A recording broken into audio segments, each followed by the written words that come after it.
Sungguh mulia perbuatanmu, hapuskan dosa seisi dunia, relakan diri mati bagiku, kasihmu tiada taranya, tak akan pernah ku lupa keselamatan yang ku terima. Sekarang hidupku jadi milikmu, tak ternilai karyamu. Ku bersyukur kepadamu, Kau penyelamatku.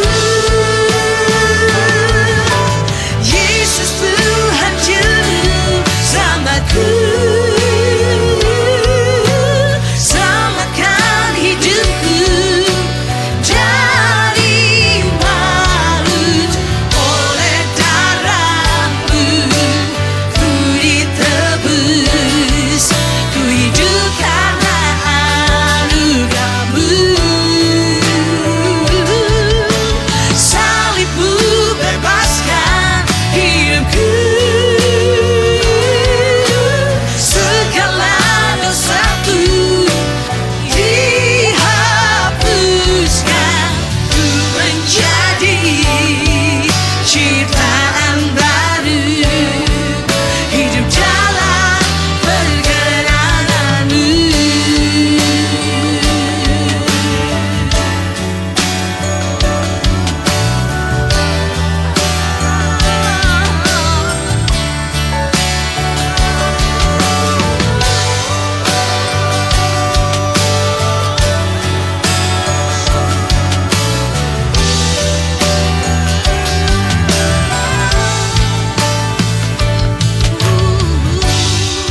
Ku bersyukur kepadamu, Kau penyelamatku.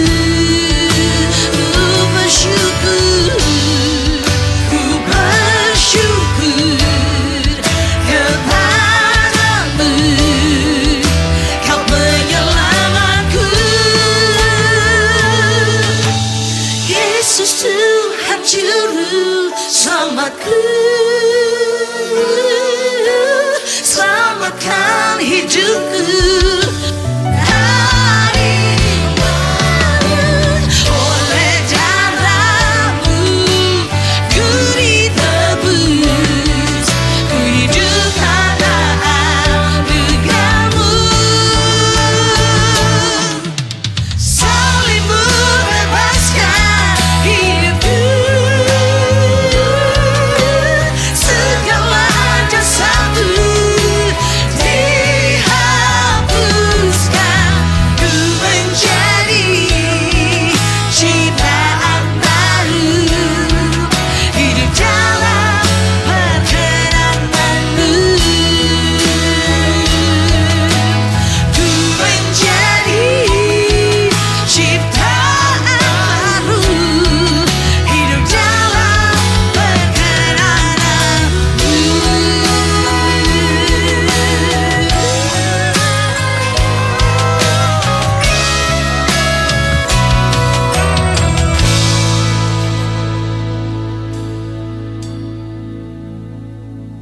Shalom Bapak Ibu Saudara yang saya kasihi, puji Tuhan, tanpa terasa kita telah memasuki bulan yang terakhir dari tahun 2025. Nah Saudara, pada bulan-bulan sebelumnya kita telah membahas tentang bagaimana kita dapat bertumbuh bersama dalam kompak sejati. Hari ini Saudara, saya ingin mengajak kita merenungkan tema Natal. Karena tidak lama lagi kita akan merayakan Natal. Nah saudara, kita merayakan Natal pada situasi, kondisi yang sangat sulit dan sangat berbahaya. Saudara, 2 Timotius pasal yang ketiga ayat pertama berkata, ketahuilah bahwa pada hari-hari terakhir akan datang masa yang sukar. Di dalam bahasa Yunaninya, saudara, masa yang sukar ini ya dituliskan sebagai masa yang sangat-sangat berbahaya. Nah, kita sering berpikir yang berbahaya itu adalah kalau pada akhir zaman ya akan datang misalnya saudara peperangan, ya akan terjadi goncangan ekonomi yang sulit, kelaparan, ya mungkin saudaraku bencana alam, ataupun mungkin pandemi, penyakit saudara. Nah, itu memang saudaraku sangat berbahaya. Ya, tetapi yang paling berbahaya itu apa, saudara? Nah, kalau kita baca dalam ayat yang kedua, manusia akan mencintai dirinya sendiri dan sebagainya, saudara. Kemudian kalau kita baca, saudara, ya, selanjutnya dikatakan mereka akan berontak terhadap orang tua, dan kemudian secara lahiriah mereka menjalankan ibadah mereka, tetapi pada hakikatnya mereka memungkiri kekuatannya. Jauhilah mereka itu. Jadi saudara, yang membuat dunia ini sangat berbahaya, saudara, penyebabnya adalah karena manusia mencintai dirinya sendiri. Nah, ini dia, self-centered, berpusat pada diri sendiri. Akibatnya, saudara, manusia hancur hidupnya, kacau. Nah, ini menyebabkan keluarga juga hancur dan kacau. Ya, karena anak-anak berontak terhadap orang tuanya. Terjadi kehancuran keluarga yang menyebabkan apa, saudara? Kehancuran gereja. Ya, nanti banyak orang secara lahiriah beribadah. Ya, tetapi mereka memungkiri kuasanya. Ya, mereka beribadah tapi tidak mengalami kuasa ibadah. Tidak ada perubahan hidup dalam dirinya, saudara. Tapi beribadah. Ya, mungkin mereka, saudara, ya hari Minggu beribadah. Ya, mungkin mereka, saudara, ikut Bible study. Mungkin mereka, saudara, ikut berdoa. Mungkin mereka ikut acara-acara Kristen. Tetapi, saudaraku, tidak ada perubahan hidup. Kenapa? Karena akar persoalannya tidak dibereskan, saudara. Yaitu manusia mencintai dirinya sendiri. Nah, ini yang menyebabkan semua, saudaraku, manusia di dunia ini dalam keadaan yang amat berbahaya. Nah, inilah, saudaraku, yang kita harus sadar. Kita hidup dalam kondisi seperti itu. Nah, maka apa akibatnya, saudara? Kita bisa lihat hari-hari ini. Ya, saudara, hari-hari ini khususnya generasi ya yang muda, anak-anak kita, cucu-cucu kita. Saudara, kondisi manusia hari-hari ini mengerikan. Karena manusia hidup berpusatkan diri sendiri, mencintai diri sendiri, maka ngeri banget, saudara. Muncullah, saudara, ya kondisi di mana kesehatan mental manusia tidak baik. Ya, maka saudara, anak-anak kecil aja kita lihat sekarang, saudara, stres. Umur 6 tahun, 7 tahun sampai selanjutnya sampai umur 12 tahun, saudara, sudah berpikir tentang bunuh diri. Ya, bayangkan, saudara, umur 12 tahun ada yang sudah minum pil antidepresi. Mengerikan, saudara. Angka bunuh diri anak-anak muda meningkat. Dan kalau saudara ya cari tahu jenis-jenis penyakit jiwa yang ada hari-hari ini, waduh, nggak terkira banyaknya, saudaraku. Nah, salah satunya penyakit NPD, ya saudaraku, penyakit narsisme, ya, di mana, saudaraku, orang, saudara, karena berfokus diri sendiri terus, apa akibatnya, saudara?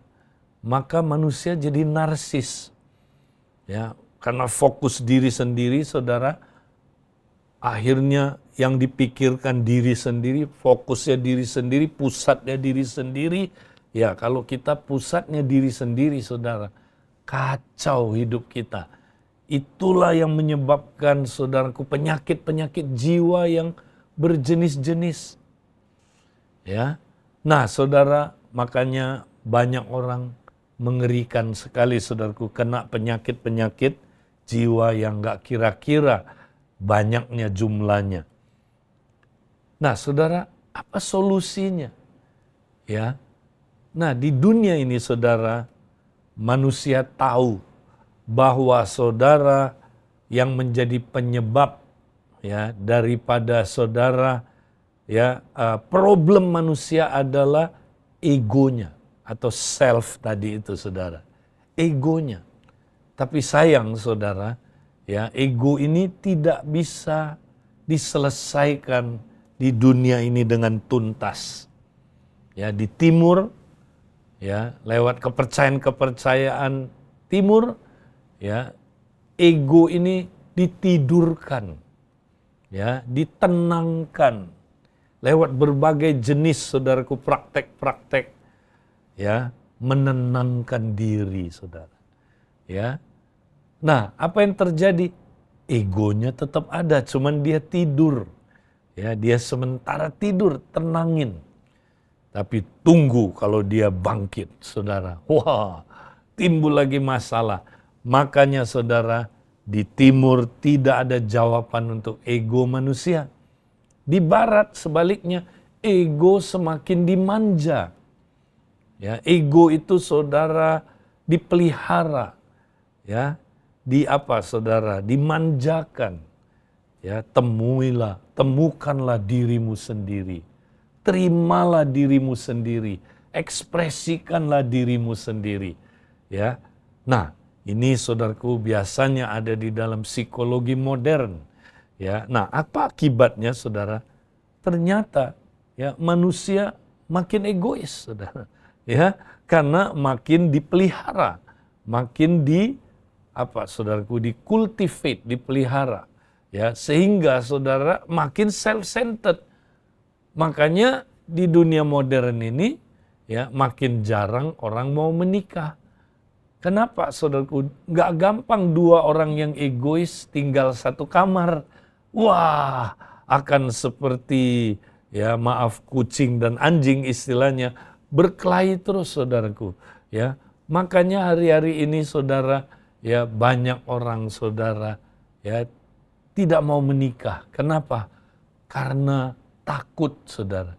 Ya, karena capek nanti konflik terus. Ya, gimana nggak konflik? Karena dua-duanya egois, saudaraku. Dua-duanya, saudara, self-centered. Ya, makanya di dunia modern ini, saudara, banyak orang tidak ingin menikah. Ya, karena self-centered itu. Nah, ini problem-problem yang menyebabkan, saudaraku, ya di dunia ini begitu banyak, saudaraku, kesulitan dan begitu banyak, saudara, ya hal-hal yang sangat berbahaya tadi itu. Nah, saudara, apa jalan keluarnya? Saya percaya, saudaraku, jalan keluarnya adalah, saudaraku, kehadiran dari Kristus Sang Juru Selamat itu, saudara, yang mau lahir di dunia ini, saudara, memberikan kita solusi tuntas untuk, saudaraku, masalah kita ini. Nah, saudara-saudara, itu sebabnya, saudara, kita mau bersyukur untuk hari Natal. Kenapa, saudaraku? Ya, karena Natal itu adalah, saudaraku, ya Kristus Sang Firman Allah itu, saudara, ya menjadi manusia dan tinggal berdiam di antara kita. Saudaraku, dia menjadi Immanuel, ya Allah beserta dengan kita. Ya, dia ada di tengah-tengah kita, saudara. Ya, kenapa? Supaya dia bisa menolong kita, saudara, menyelesaikan masalah kita. Ya, masalah kita, saudaraku, yang paling, saudaraku, mendasar adalah saudaraku, kita telah jatuh ke dalam dosa. Nah, akibat kita jatuh ke dalam dosa, saudara, kita dikuasai oleh 3 musuh kita secara total, saudara. Nah, musuh kita tahu, saudaraku, ya, yang pertama adalah setan. Dia musuh kita, saudara. Ya, setan ingin menghancurkan hidup kita. Ya, dia benci sekali dengan manusia. Maka setan, saudaraku, merusak hidup manusia. Ya. Yang kedua, saudaraku, musuh kita adalah dunia ini. Ya, nah, setan disebut apa, saudara? Penguasa dunia ini. Jadi dia kerjasama dengan dunia ini, dengan sistem yang ada di dunia ini, yang terus-menerus ya membuat kita makin egois, membuat kita makin duniawi, ya, makin berfokus kepada diri sendiri. Ya. Nah, saudara, apalagi akibatnya, saudara? Ya, akibatnya kita jadi self-centered, saudara. Ya. Nah, kemudian musuh kita yang ketiga siapa, saudara? Musuh kita yang ketiga adalah ya ego kita ini, saudara. Ya, atau yang disebut ya kedagingan kita. Ya, ego kita, saudara. Nah, ego kita ini kalau tidak diperintah oleh Kristus, saudara, dia menjadi ya berpusat pada diri sendiri, dan itu adalah, saudaraku, dia menjadi penyebab dari kejahatan-kejahatan yang ada di dalam hidup kita. Nah, kalau orang, saudaraku, egois, nah inilah yang terjadi tadi, saudara. Maka begitu banyak ya problem, saudara. Begitu banyak, saudaraku, ya penyakit-penyakit yang tadi itu yang kita sudah membahasnya. Tapi, saudaraku, dengan Kristus datang ke dunia ini, puji Tuhan, dia datang untuk membuat perjanjian.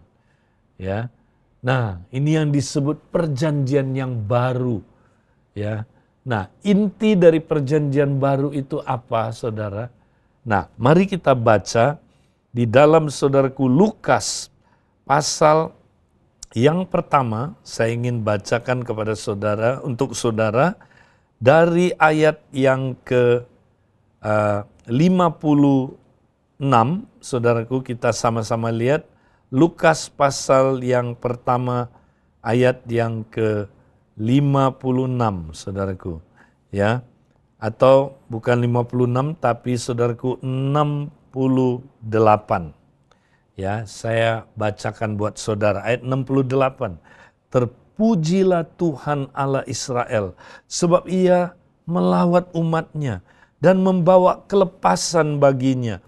Ia menumbuhkan sebuah tanduk keselamatan bagi kita di dalam keturunan Daud hambanya itu, seperti yang telah difirmankannya sejak purbakala oleh mulut nabi-nabinya yang kudus, untuk melepaskan kita dari musuh-musuh kita dan dari tangan semua orang yang membenci kita, untuk menunjukkan rahmat-Nya kepada nenek moyang kita dan mengingat akan perjanjiannya yang kudus, yaitu sumpah yang diucapkannya kepada Abraham, bapa leluhur kita, supaya ia mengaruniai kita, supaya kita terlepas dari tangan musuh dan dapat beribadah kepadanya tanpa takut dalam kekudusan dan kebenaran di hadapannya seumur hidup kita. Haleluya. Puji Tuhan. Inilah, saudaraku, ya, Natal itu, saudara. Natal itu adalah, saudaraku, ya, janji Tuhan digenapi. Ya, di mana, saudaraku, Allah membuat perjanjian dengan Abraham. Ya, bahwa melalui keturunannya Abraham nanti, saudara, atau keturunannya Daud, akan lahir juru selamat itu. Akan lahir sang pelepas itu, saudara. Mesias itu, yaitu Kristus, Tuhan dan juru selamat kita, saudara. Dia datang untuk apa? membuat perjanjian. Ya, dia membuat perjanjian. Nah, perjanjian ini ya yang disebut perjanjian baru. Perjanjian baru adalah perjanjian ya antara ya Kristus dengan Bapa. Ya, perjanjian ini Kristus mewakili kita, Saudara. Kita ada di dalam Dia. Ya, kalau kita percaya kepada Dia, kita ada di dalam Dia, maka kita ada di dalam perjanjian ini, Saudara. Perjanjian yang baru. Ya, apa itu perjanjian yang baru, Saudara? Perjanjian kelepasan. Ya, perjanjian itu gini, Saudara. Ya, kalau manusia ya percaya bahwa Yesus diutus untuk datang mengampuni dosa kita dan melepaskan kita dari semua musuh-musuh kita. Ya, kalau kita percaya itu, ya, percaya aja, Saudara, maka bagian Tuhan adalah Dia berjanji melepaskan kita ya dari dosa, melepaskan kita dari musuh-musuh kita, dari setan, dari dunia ini, dan dari keegoan kita, Saudara. Dia berjanji melepaskan kita. Dan janji ini, Saudaraku, berlangsung seumur hidup kita. Wow, jadi Saudara, ya, lewat kedatangan Kristus ke dunia ini, Saudara, maka Saudara, ya, perjanjian yang baru itu terjadi sehingga kita mengalami apa yang Tuhan janjikan, Saudara. Ya, kalau kita percaya, maka janji Tuhan digenapi. Ya, kita percaya aja, Saudara. Dasarnya adalah kita percaya. Kita percaya, maka Saudara, kita dosanya diampuni. Ya, bukan hanya dosa kita, Saudaraku, diampuni, ya, tapi kita dilepaskan dari kuasa kegelapan. Dilepaskan dari dunia ini, Saudara. Dilepaskan dari kuasa ego tadi itu. Nah, kalau ego kita, Saudara, ya, lewat perjanjian ini, Saudara, kita dilepaskan dari kuasa ego kita. Maka, Saudara, apa yang terjadi, Saudara? Kita dapat mengalahkan, ya, persoalan-persoalan yang sangat sulit itu, Saudara. Penyakit-penyakit jiwa yang sangat-sangat mengerikan di akhir zaman ini, Saudara. Ya, itu kita bisa mengalami kesembuhan daripadanya. Kita mengalami kelepasan daripada ikatan-ikatan kuasa kegelapan itu. Kita boleh mengalami, Saudaraku, dilepaskan dari kuasa ego tadi itu, Saudara. Ya, kita bisa mengalami kemenangan. Sebab, Saudaraku, ya, Yesus datang, ya, Dia sebagai pelepas kita, Saudara. Itu sebabnya kita punya pengharapan yang besar. Mari, Saudara, Natal ini, ya, kita mau terus mengingat Yesus datang, Saudara, memberi kelepasan kepada kita, memberi kemenangan kepada kita, memberikan kita harapan untuk kita bisa menang atas problem-problem seperti yang saya tadi ucapkan. Biarlah kita terus renungkan ini. Tuhan memberkati kita.